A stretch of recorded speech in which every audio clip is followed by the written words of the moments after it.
আমরা আরও স্বীকার করছি সবচেয়ে খারাপ নিকৃষ্ট আবিষ্কৃত বিষয় বিদআত, আর প্রত্যেক আবিষ্কৃত বিদআত এবং প্রত্যেক বিদআত হচ্ছে ভ্রষ্টতা, আর প্রত্যেক ভ্রষ্টতার পরিণাম জাহান্নাম। আজকে আমাকে যে বিষয়ে আলোচনার বিষয় দেওয়া হয়েছে তা হচ্ছে আহলুল হাদিসদের পরিচয় এবং ভারতীয় উপমহাদেশে আহলুল হাদিসদের ইতিহাস এবং ব্রিটিশ বিরোধী আন্দোলনে তাদের ভূমিকা। এই বিষয়ের উপরে জরুরি পর্যায়ের কিছু কথা বলার চেষ্টা করব, যদিও এই বিষয়টি অনেক জটিল এবং কঠিন বিষয়। আমরা আহলুল হাদিসরা যারা সহিহ আকীদায় সহিহ মানহাজে এসেছি, আমাদেরকে এই বিষয়টা জানাটা অতীব জরুরি। আমাদের মানহাজ যদি আমরা না জানি, আমাদের আকীদা বিশ্বাস যদি না জানি এবং আমাদের পথ পন্থা যদি না জানি, তাহলে আমরা অনেকাংশে বিপদে পড়ে যাব। আমাদের সম্মানিত আজকের এই ইহয়া উস সুন্নাহ কনফারেন্সের সম্মানিত সভাপতি সাহেব শাইখ আকরামুজ্জামান বিন আব্দুস সালাম মাদানী হাফিজাহুল্লাহ, এর প্রতি আমি কৃতজ্ঞতা জ্ঞাপন করছি।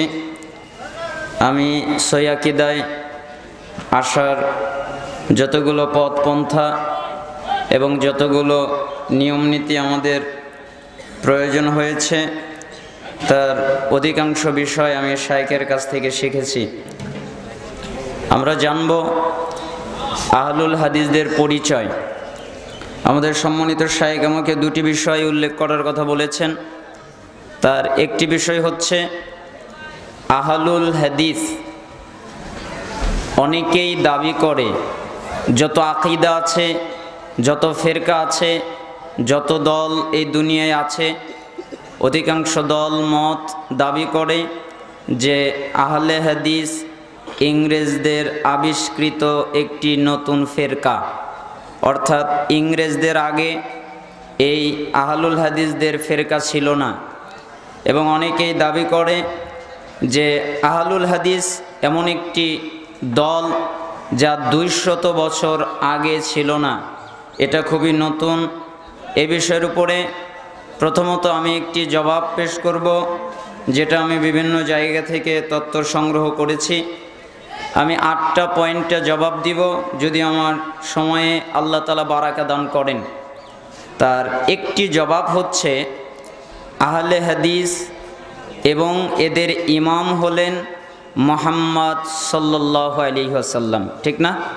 প্রত্যেকটা জাতি, প্রত্যেকটা সংগঠন, প্রত্যেকটা ব্যক্তি তাদের একটা নেতা থাকে, কিন্তু আহলুল হাদিস একমাত্র দল যাদের নেতা দুনিয়ার কোনো ব্যক্তি নয়, যাদের নেতা হচ্ছেন স্বয়ং মুহাম্মদ সাল্লাল্লাহু আলাইহি ওয়াসাল্লাম। এজন্যই তো খতিব আল বাগদাদি উনি আজ থেকে প্রায় 1000 বছর আগে উল্লেখ করেছেন, যেটা আমরা শরফ আসহাবিল হাদিসের 7 নম্বর পৃষ্ঠায় পেয়ে যাই। তিনি বলেন, ওয়া কুল্লু ফিআতিন তাতাহাইয়াজু ইলা হাওয়ান তারজিউ ইলাই।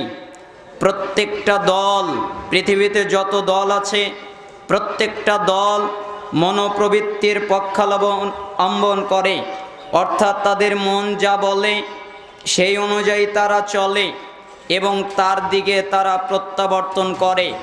অর্থাৎ প্রত্যেকটা দল, প্রত্যেকটা গোষ্ঠী তারা তাদের মন মতো চলে এবং তাদের মন তাদেরকে যেদিকে যেতে বলে ওই দিকে তারা যায়। আও তাস্তাহসিনু রায়ান তাকুফু আলাই, অথবা কোনো মতকে পছন্দ করে এবং তার উপরে তারা অটল থাকে। তার মানে তিনি বোঝাতে চাচ্ছেন পৃথিবীতে যত দল আছে, এই দলের মধ্যে যে কোনো একটা দলকে পছন্দ করে এবং এই দলের উপরে তারা অটল থাকে।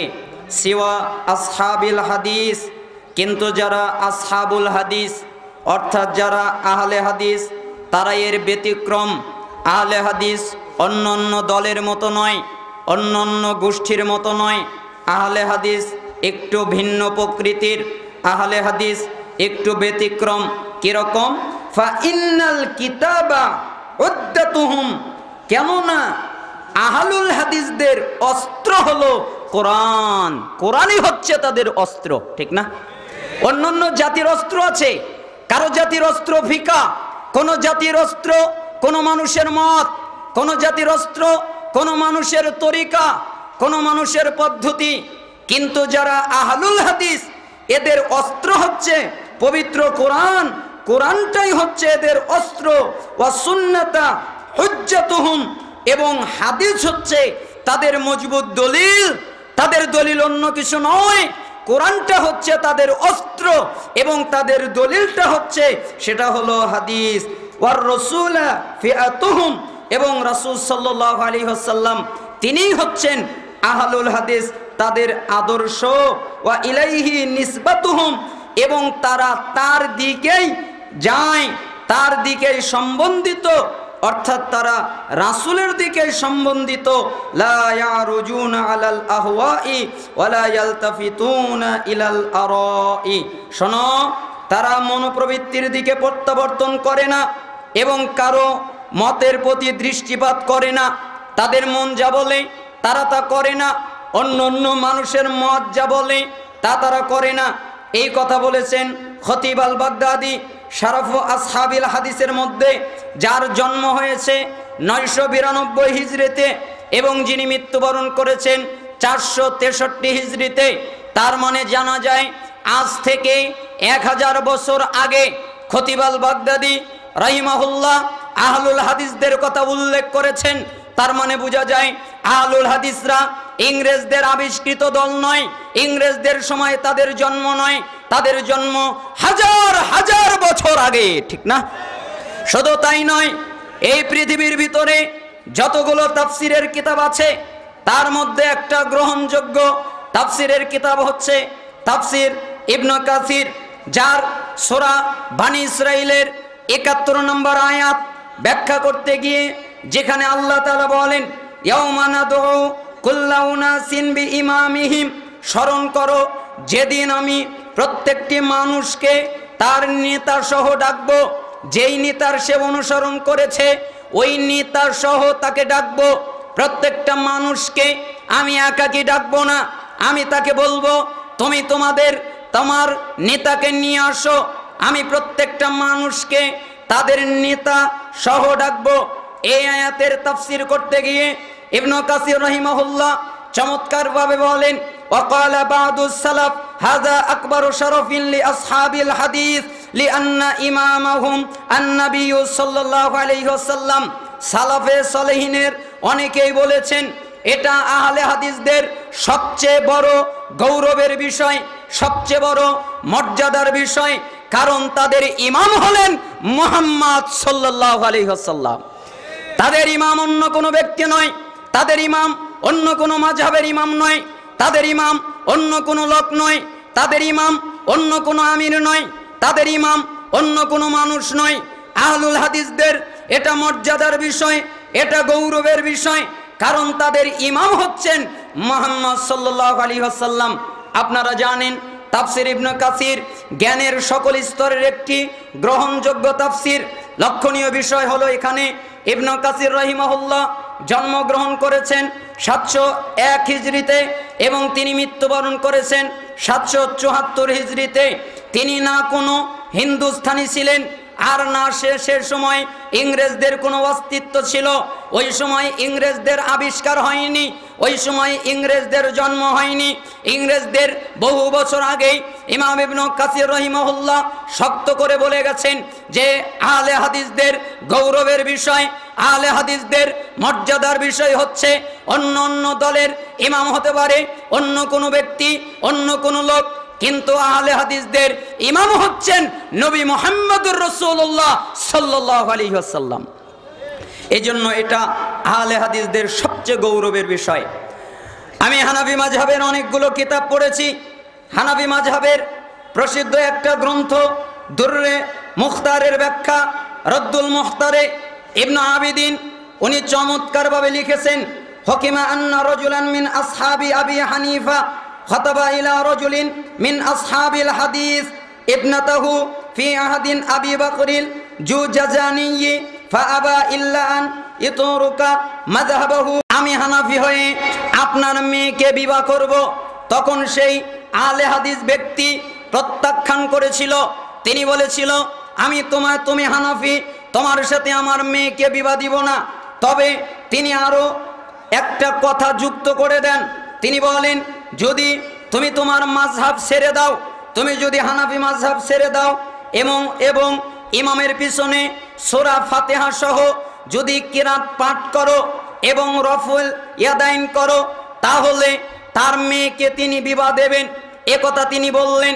সে ওই হানাফি লোকটা এক সময়ে মেনে নিল যে আমি হানাফি মাযহাব ত্যাগ করব এবং আমি আপনার প্রস্তাবকে মেনে নিব এবং আমি ইমামের পিছনে সূরা ফাতিহা পড়ব, ইমামের পিছনে কিরাত পড়ব এবং আমি রফুল ইয়াদাইন করব, যেটা আপনারা রদ্দুল মুখতারের কিতাবুল হুদুদ এই অধ্যায়ের মধ্যে দেখতে পারেন। এর দ্বারা বোঝা যায় ইমাম আবু হানিফা রাহিমাহুল্লাহর যুগেই আহলে হাদিসদের অস্তিত্ব ছিল। আহলে হাদিসরা ইংরেজদের দালাল নয়। ইমাম আবু হানিফা রাহিমাহুল্লাহর ছাত্র হচ্ছেন আবু ইউসুফ রাহিমাহুল্লাহ। ওনার আহলে হাদিসদের প্রতি অনেক টান ছিল।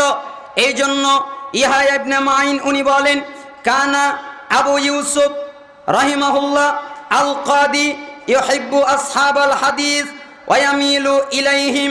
কাজী আবু ইউসুফ রাহিমাহুল্লাহ উনি আহলুল হাদিস অর্থাৎ আসহাবুল হাদিসদের ভালোবাসতেন এবং তাদের প্রতি তার টান ছিল, যেটা তারিখে বাগদাদ 14 নম্বর খণ্ডের 255 নম্বর পৃষ্ঠায় এসেছে। তার মানে বোঝা যায় ইমাম আবু হানিফা রাহিমাহুল্লাহর ছাত্র আবু ইউসুফ রাহিমাহুল্লাহ তিনি আহলে হাদিসদের ভালোবাসতেন। তার মানে আহলে হাদিস ইংরেজদের দালাল নয়। ইংরেজদের সময় আবিষ্কৃত হয়নি। ইংরেজদের বহু আগে, যখন ইংরেজদের জন্ম ছিল না, যখন এই দেশে ইংরেজদের জন্ম ছিল না, যখন ভারতে ইংরেজদের জন্ম হয়নি, যখন ভারত ইংরেজ রাষ্ট্র শেখায়নি, যখন ইংরেজদের অস্তিত্ব ছিল না, যখন ভারতের বুকে দেওবন্দ মাদ্রাসার অস্তিত্ব ছিল না, দেওবন্দ মাদ্রাসা আবিষ্কার হয়নি, তার হাজার হাজার বছর আগে আহলে হাদিসদের অস্তিত্ব যদি ইংরেজদের দালাল বলতে হয়, তাহলে আহলে হাদিসরা নয়, ইংরেজদের দালাল হবে। ইংরেজদের দালাল হবে দেওবন্দিরা। কারণ ইংরেজদের সময় যাদের আবিষ্কার তারা দেওবন্দ, ওই ইংরেজদের সময় আবিষ্কার আহলে হাদিসরা নয়। অতএব আমরা বলতে চাই, শুধু তাই নয়, ইমাম বুখারী রাহিমাহুল্লাহ আহলে হাদিসদের অন্তর্ভুক্ত ছিলেন। হানাফি মাযহাবের প্রসিদ্ধ একটা গ্রন্থ আইনুল হিদায়াতে উল্লেখ আছে, আমরা ইজমা করেছি, অর্থাৎ সকলে ঐক্যমত পোষণ করেছি, শাফিঈ, মালিকি, হাম্বলি এবং সকল আহলে হাদিস, যেমন ইমাম বুখারী এবং আরো যারা আছে, এমনকি বিখ্যাত মুহাদ্দিস ইবনে জারির তবারি, এমনকি জাহেরি উলামাগণ, এমনকি তারা সকলেই আহলুস সুন্নাহ ওয়াল জামাআত এবং তারা সত্যের উপরে প্রতিষ্ঠিত আছে এবং সকলেই দলিল গ্রহণের তাদের স্থান হচ্ছে কোরআন এবং সুন্নাহ। তারা সকলেই সহিহ আকীদার উপরে রয়েছে। তার মানে ইমাম আবু হানিফা রাহিমাহুল্লাহ আহলে হাদিস ছিলেন। ইমাম আহমদ ইবনে হাম্বল, ইমাম বুখারী রাহিমাহুল্লাহ, ইবনুল মুবারক রাহিমাহুল্লাহ এর নিকটে আহলে হাদিসগণ হচ্ছেন তয়েফা মানসুরা, আল্লাহর সাহায্যপ্রাপ্ত দল। বুখারী বলেন, মুসলিম বলেন, হাদিসের যতগুলো কিতাব আছে সমস্ত কিতাবেই প্রায় হাদিসটা আল্লাহর নবী সাল্লাল্লাহু আলাইহি সাল্লাম বলেন, তোমরা শুনে রাখো, আমার উম্মতের একটি দল আল্লাহর দ্বীনের উপরে প্রতিষ্ঠিত থাকবে। তারা আল্লাহর দ্বীন নিয়ে প্রতিষ্ঠিত থাকবে। যারা তাদের ত্যাগ করবে বা যারা তাদের বিরোধিতা করবে, কেউ তাদের ত্যাগ করলো অথবা কেউ তাদের বিরোধিতা করলো, যে তাদের ত্যাগ করবে এবং কেউ তাদের বিরোধিতা করবে, তারা তাদের কোনো ক্ষতি করতে পারবে না। আমার দলের উপরে, আমার উম্মতের একটি দল আল্লাহর দ্বীনের উপরে প্রতিষ্ঠিত থাকবে। যারা তাদের বিরোধিতা করবে, যারা তাদের ত্যাগ করবে, ওই ব্যক্তিরা তাদের কোনো ক্ষতি করতে পারবে না। এভাবে আল্লাহর নির্দেশ অর্থাৎ কিয়ামত চলে আসবে, আর তারা তখনও ওই অবস্থায় থাকবে। ওই অবস্থায় তারা সবার উপরে বিজয়ী লাভ করবে, তাদের কেউ কোনো ক্ষতি করতে পারবে না। যেটা সহিহ মুসলিম 5064, মুসনাদে আহমদ 16956, সিলসিলা সহিহায়ের 1971 নম্বর হাদিস। আপনি যদি বলেন একটা দল হকের উপরে প্রতিষ্ঠিত থাকবে, এই দল কারা? আপনি যদি বলেন এই দল হানাফি, আপনি যদি বলেন এই দল শাফি, আপনি যদি বলেন এই দল মালিকি, আপনি যদি বলেন এই দল হাম্বলি, আপনি যদি বলেন এই দল জাহেরি, আপনি যদি বলেন এই দল কাদেরি, এই দল নকশবন্দি, এই দল মুজাদ্দেদি, আরো যত দল আছে এরা হচ্ছে এই দল। তাহলে আমি বলবো আপনার ব্যাখ্যা আমরা নিতে চাচ্ছি না। আমরা নিতে চাচ্ছি যারা হাদিস বোঝে, আমরা নিতে চাচ্ছি যারা হাদিস বেত্তা, আমরা নিতে চাচ্ছি যারা হাদিসের উপরে জ্ঞান রাখে, যাদের হাদিসের উপরে জ্ঞান রয়েছে, যাদের হাদিসের উপরে জ্ঞান গরিমা রয়েছে, আমরা তাদের ব্যাখ্যা নিতে চাচ্ছি। আমরা সাধারণের ব্যাখ্যা নিতে চাচ্ছি না। তাহলে আমরা দেখতে পারবো ফজল ইবনে জিয়াদ রাহিমাহুল্লাহ উনি বলেন, সামিতু আহমদ ইবনে হাম্বল ওয়া যাকারা হাদিসিন লা তাজালু তাইফাতুম মিন উম্মতি যাহিরিনা আলাল হক ক্বালা ইল্লাম ইয়াকুনু আসহাবাল হাদিস ফালা আদরি মানহুম। তিনি বলেন, ফজল বিন জিয়াদ তিনি বলেন, শোনো, আমি আহমদ ইবনে হাম্বল রাহিমাহুল্লাহকে বলতে শুনেছি, তিনি এই হাদিসটা বর্ণনা করলেন। এরপরে বললেন, আমার উম্মতের একটি দল আল্লাহর আদেশের উপরে, দ্বীনের উপরে প্রতিষ্ঠিত থাকবে। এরপরে ইমাম আহমদ বিন হাম্বল বললেন, অতঃপর তিনি বলেন, যদি এই দলটি আহলে হাদিস না হয় তাহলে আমি জানি না তারা কালা। ইমাম আহমদ বিন হাম্বল, যার 10 লক্ষ হাদিস মুখস্থ ছিলেন, পৃথিবীর বড় বিদ্বান একজন, যার এমন কোন হাদিস নেই যেই হাদিস তার প্রায় জানা ছিল না, অধিকাংশ হাদিস তার মুখস্থ ছিল। ইমাম আহমদ বিন হাম্বল রাহিমাহুল্লাহ বলেছেন, এই হাদিস দ্বারা মুক্তিপ্রাপ্ত দল, নাজাতপ্রাপ্ত দল তায়েফে মানসুরা একমাত্র হকপন্থী দল, একমাত্র আল্লাহর পক্ষ থেকে সাহায্যপ্রাপ্ত দল। হানাফি নয়, শাফি নয়, মালিকি নয়, হাম্বলি নয়, জাহেরি নয়, চিশতি নয়, কাদেরি নয়, নকশবন্দি নয়, মুজাদ্দিদি নয়, পৃথিবীর কেউ নয়। যদি কেউ থেকে থাকে তাহলে তারা হচ্ছে আহলে হাদিস। অতএব আহলে হাদিসরা সত্যের উপরে প্রতিষ্ঠিত থাকবে। এই আয়াত দ্বারা হানাফিদেরকে উল্লেখ করা হয়নি। ইমাম বুখারী রাহিমাহুল্লাহ বলেন, ইয়ানি আসহাবাল হাদিস, উল্লেখিত এই হাদিসে যেই দলটি উদ্দেশ্য করা হয়েছে তারা হলো আসহাবুল হাদিস, অর্থাৎ তারা আহলুল হাদিস। আব্দুল্লাহ ইবনুল মুবারক তাবে তাবিনের একজন ছিলেন। তিনি উম্মতের নিকট কতটা গ্রহণযোগ্য ব্যক্তি ছিলেন তা ইমাম যাহাবির মন্তব্য দ্বারা বোঝা যায়। ইমাম যাহাবি রাহিমাহুল্লাহ তার সম্পর্কে বলেন, হাদিসুহু হুজ্জাতুন বিল ইজমাই, তার মানে এমন একজন গ্রহণযোগ্য ব্যক্তি। আব্দুল্লাহ ইবনে মুবারক এই হাদিস বর্ণনা করতে গিয়ে এবং হুজ্জত গ্রহণযোগ্য হওয়ার উপর সবাই একমত আহলে হাদিস জামাতের ব্যাপারে।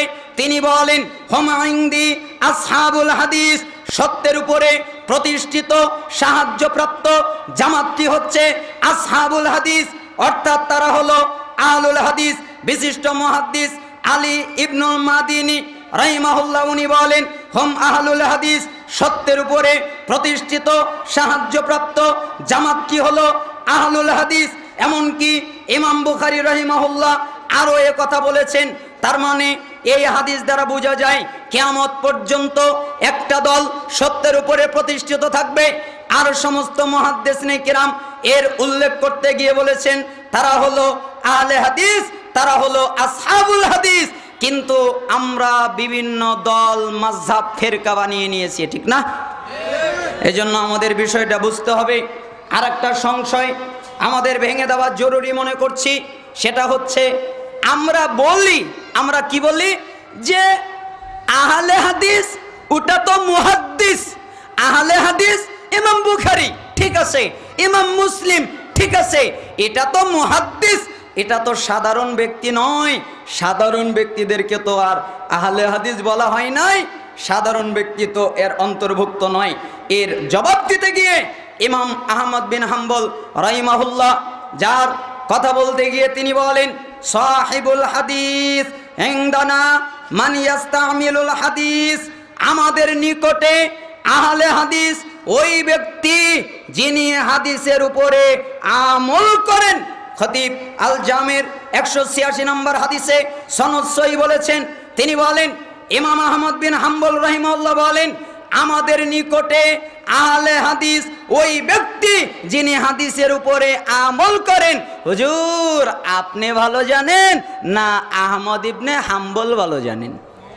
আচ্ছা আপনারা কি মনে করেন আমাদের দেশের হুজুররা ভালো জানে নাকি ইমাম আহমদ বিন হাম্বল রাহিমাহুল্লাহ ভালো জানে?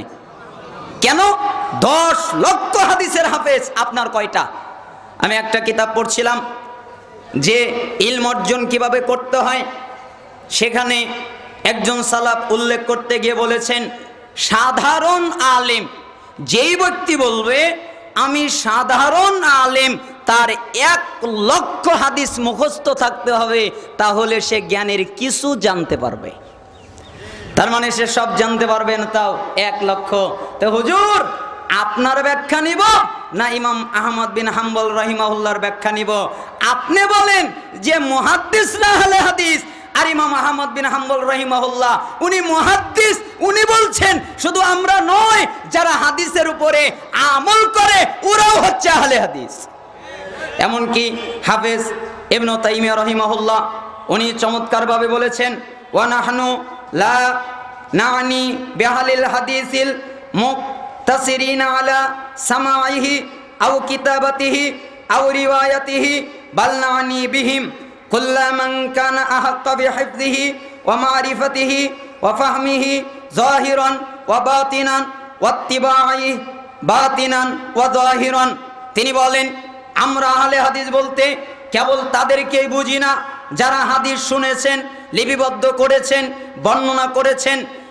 ইমাম ইবনে তাইমিয়া রাহিমাহুল্লাহর কথা মনে রাখবেন, তিনি বলতেছেন আমরা আহলে হাদিস বলতে শুধু তাদেরকে বুঝি না যারা হাদিস শুনেছেন, যারা হাদিস লিখেছেন, যারা হাদিস বর্ণনা করেছেন, আমরা তাদেরকেই বলি না, বরং আমরা আহলে হাদিস দ্বারা ওই সকল ব্যক্তিকে বুঝিয়ে থাকি যারা হাদিস মুখস্থ করে এবং যারা হাদিস গোপনীয়ভাবে এবং প্রকাশ্যভাবে আমল করে এবং তার জ্ঞান লাভ করে এবং তা অনুধাবন করে এবং তা অনুসরণ করার অধিক হকদার।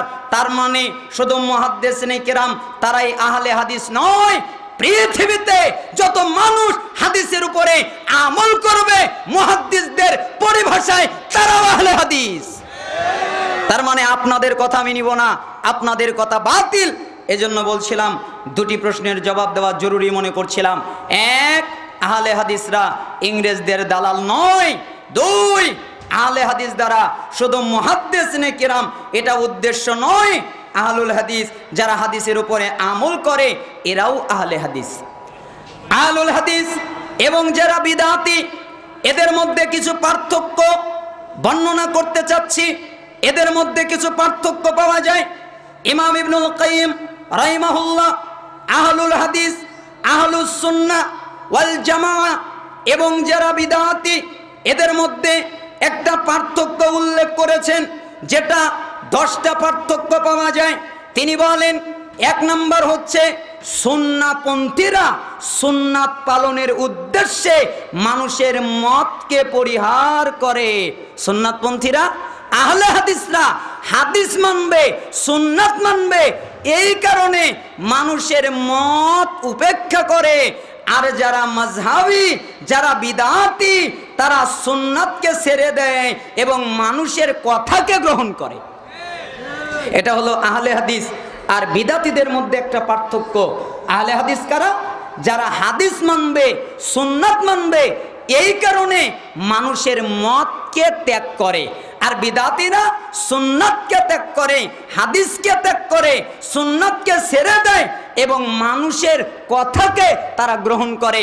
আপনি বলবেন ক্বাল আল্লাহ, আল্লাহ বলেছেন। আপনি বলবেন ক্বাল আর রাসূল, আল্লাহ রাসূল বলেছেন। তখনও বলবে আমার হুজুর কিছু বোঝে না, আমার হুজুর মাদ্রাসায় পড়ে নাই, দাওরা পাস করে নাই, আমার হুজুর বুখারী পড়ে নাই, তুমি খালি একাই বুখারী পড়ো, আমার হুজুর পড়ে নাই, আমার হুজুরও তো পড়েছে। ঠিকই তো, মাদ্রাসায় পড়াটাই তো এরকম। হুজুর এটার ব্যাখ্যা কি? সামনে হবে। হুজুর এটার ব্যাখ্যা কি? পিছনে হয়ে গেছে। চলো চলো চলো, তো চলোর ভিতরে আপনি ভুলে গেছেন ওটা পড়ার কথা আপনার মনে নেই, তাই আপনি হাদিস ত্যাগ করছেন। অতএব আহলুস সুন্নাহ, আহলুল হাদিস এবং বিদআতীদের মধ্যে দ্বিতীয় পার্থক্য হলো আহলে হাদিসরা সর্বদা রাসূল সাল্লাল্লাহু আলাইহি সাল্লামের সুন্নাতকে প্রাধান্য দেয়। মানুষের কথা যদি সুন্নাতের সাথে মিলে যায় তাহলে গ্রহণ করে, আর যদি না মেলে তাহলে গ্রহণ করে না। আহলে হাদিসরা আগে রাসূল সাল্লাল্লাহু আলাইহি সাল্লামের কথাকে গ্রহণ করে, এই কথার সাথে কারো কথা যদি মিলে যায় তাহলে তার কথা মানে। রাসূল সাল্লাল্লাহু আলাইহি সাল্লামের কথার সাথে কারো কথা যদি না মেলে তাহলে তার কথা মানে না। পক্ষান্তরে যারা বিদআতীরা সুন্নাত পালন করতে গিয়ে মানুষের রায়কে প্রাধান্য দেয়, তারা হাদিসকে ত্যাগ করে, মানুষের যুক্তিকে, মানুষের রায়কে তারা প্রাধান্য দেয় এবং মতটি সুন্নাতের সাথে মিলে গেলে মেনে নেয় না, আর যদি না মানে তাহলে যুক্তি দিয়ে রায়কেই প্রাধান্য দেয়। তার মানে আহলুল হাদিসরা মানুষের কথা রাসূলের সাথে মিলে গেলে মানুষের কথাকে মানে, আর বিদআতীরা মানুষের কথাকে প্রাধান্য দেয়, রাসূলের হাদিসকে ত্যাগ করে। ঠিক না? ওই যে বলবে, কি বলবে জানেন, যে আপনি মসজিদে ঢুকেছেন, আপনি মসজিদে ঢুকেছেন কেন আপনি মসজিদে ঢুকেছেন, ভালো কথা, আজকে জুমার দিন কেউ সালাত আদায় করতে পারবেন না, আগে বসবেন, সালাতের সময় দেওয়া হবে। ঠিক না? আগে সময় দেওয়া হবে, সময় পাবে, তারপরে সালাত আদায় করবে। তার মানে সময় দেওয়া হবে, কেউ সালাত আদায় করতে পারবে না। কিছুদিন আগে এক জায়গায় আলোচনা করতে গেছিলাম, এক ভাই আমার কাছে দুঃখ প্রকাশ করলেন এবং আমাকে বললেন, ভাই আমাদের একজন লোক এই মসজিদে আমি ঢুকলাম, এরপরে সুন্নাত আদায় করলাম, তাই লোকটা খুতবার মধ্যে আমাকে গালাগালি করলো, তাই আমি সালাত ত্যাগ করে বসে পড়ে গেলাম। তখন আমার মনে হয়ে গেল রাসূল সাল্লাল্লাহু আলাইহি সাল্লামের কথা, যেটা সহিহ বুখারীর 930 নম্বর হাদিসে এসেছে। রাসূল সাল্লাল্লাহু আলাইহি সাল্লাম খুতবা দিচ্ছিলেন, এক লোক মসজিদে প্রবেশ করলো, প্রবেশ করে বসে পড়ল, 2 রাকাত সালাত আদায় করলো না। তাই রাসূল সাল্লাল্লাহু আলাইহি সাল্লাম বললেন, এই কি তুমি কি 2 রাকাত সালাত আদায় করেছো? আসল্লাইতা, তুমি কি সালাত আদায় করেছো? ক্বালা, তখন লোকটা বলল, লা, না আমি করিনি। তখন রাসূল সাল্লাল্লাহু আলাইহি সাল্লাম বললেন, কুম, দাঁড়াও, ফাসাল্লি রাকাতাইন, 2 রাকাত সালাত আদায় করো। তখন আমি বলি, হুজুরের খুতবার দাম বেশি না রাসূলের খুতবার দাম বেশি? আরে রাসূলের খুতবার সময় সালাত আদায় চলে, কিন্তু আমাদের দেশের মুফতিদের খুতবায় সালাত চলে না। রাসূলের খুতবা তিনি বন্ধ করে সার্চ করলেন, দাঁড়াও 2 রাকাত সালাত পড়েছো? না, দাঁড়াও, আগে 2 রাকাত পড়বে তারপরে বসবে। আর আমাদের হুজুররা বলে, সালাত পড়ছো কেন? বসো, তোমাকে সময় দেওয়া হবে। তো রাসূলের খুতবার সময় সালাত চলে, কিন্তু আমাদের দেশের মুফতিদের খুতবার সময় সালাত চলে না।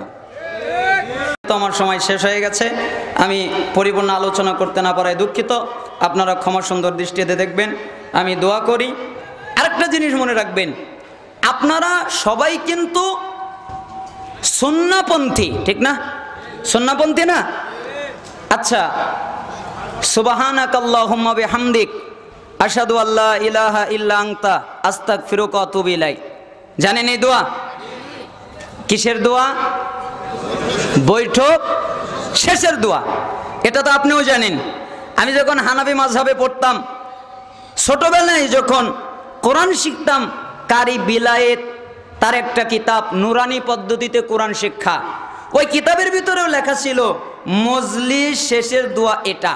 তা আমি মাঝে মধ্যে চিন্তা করি যে মজলিস শেষের দোয়া এটা, তাহলে মজলিস যখন শেষ হবে তখন এই দোয়াটা পাঠ হবে। 10 নম্বর বক্তাও এই দোয়া পড়ে, 11 নম্বর বক্তাও এই দোয়া পড়ে, 9 নম্বর বক্তাও এই দোয়া পড়ে, 8 নম্বর বক্তাও এই দোয়া পড়ে, 5 নম্বর বক্তাও এই দোয়া পড়ে, 3 নম্বর বক্তাও এই দোয়া পড়ে, 2 নম্বর বক্তাও এই দোয়া পড়ে। আর এটা তো মজলিস শেষের দোয়া। তো মজলিস একবার শেষ হয় না 12 বার শেষ হয়? একবার শেষ হয় না? তাহলে এই দোয়াটা পাঠ করাটাও বিদআত। আপনি বলছেন যে আমি সুন্নাতের পক্ষে, বিদআতের বিপক্ষে, কিন্তু আমাদের অনেক আহলুল হাদিসদের মানহাজের স্টেজগুলোতেও এই দোয়া পাঠ করা হয়, অথচ এই দোয়াটা প্রধান বক্তা যে সে পাঠ করবে, না হলে যে শেষ করবে, মজলিস যখন শেষ হয়ে যাবে, ভেঙে যাবে, ওই সময় এই দোয়াটা পাঠ করবে। কিন্তু এটা মাঝখানে ঢুকলো কি করে? কথা মনে হয় বুঝতে পারেন না, তাই না? আমার কথা অনেকেই বুঝবেন না, আমার কথা উল্টা উল্টা লাগে। আমার কথা মাঝে মধ্যে বুঝবেন না, মাঝে মধ্যে বলবেন যে বক্তা কি বলল, আমি যে গভীরে গিয়ে বুঝেছি আপনি তো আর ওই গভীরে নামেননি।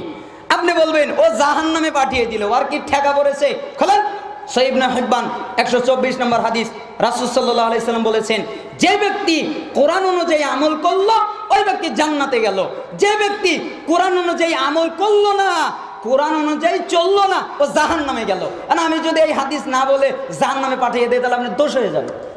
কথা বোঝেননি? এই জন্য আমি বলছি, বুঝতে পারবেন না, এজন্য এটাও সুন্নাতের নামে বিদআত। অতএব এটা থেকে আমাদের বিরত থাকতে হবে। অবশ্যই বৈঠক শেষ করার দোয়া বৈঠক শেষেই হবে। রাগ করলেন আপনারা? আপনাদেরকে তো আবার রাগ করালাম না। আল্লাহ সুবহানাহু ওয়া তাআলা আমাদের কবুল করুন। বিশেষ করে সম্মানিত শাইখ আকরামুজ্জামান বিন আব্দুল সালাম মাদানী হাফিজাহুল্লাহ আমার একজন শ্রদ্ধাভাজন ব্যক্তিত্ব, আমি তাকে খুবই ভালোবাসি। এমন কি যখন সহিহ আকীদায় এসেছি তখন তার কাছ থেকে আমি পরামর্শ নিয়েছি। তিনি আমাকে অনেক গাইডলাইন করছেন, তিনি আমাকে অনেক কিছু বুঝিয়েছেন। এমনকি তার অধিকাংশ বক্তব্য আমার শোনা, এবং সেই অধিকাংশ বক্তব্য থেকে আমি অনেক খোরাক পেয়ে যাই। আল্লাহ সুবহানাহু ওয়া তাআলা আমাদের সম্মানিত শাইখ যে উদ্দেশ্য করে সহিহ আকীদা মানহাজ ভিত্তিক ইবাদত, ইত্তেবা, ঐক্য, ভ্রাতৃত্ব প্রতিষ্ঠাকল্পে এই 2 দিনব্যাপী সম্মেলন করেছেন, আল্লাহ সুবহানাহু ওয়া তাআলা যেন তার ইচ্ছাকে কবুল করে নেন এবং বাংলাদেশের যত আহলুল হাদিস আছে সমস্ত আহলুল হাদিসদেরকে যেন ঐক্যবদ্ধ হওয়ার তৌফিক দান করেন। আমার টপিক শেষ করতে না পারে দুঃখিত। ওয়া আখির দাওয়ানা আনিল হামদুলিল্লাহি রাব্বিল আলামিন। আসসালামু আলাইকুম ওয়া রাহমাতুল্লাহি ওয়া বারাকাতুহু।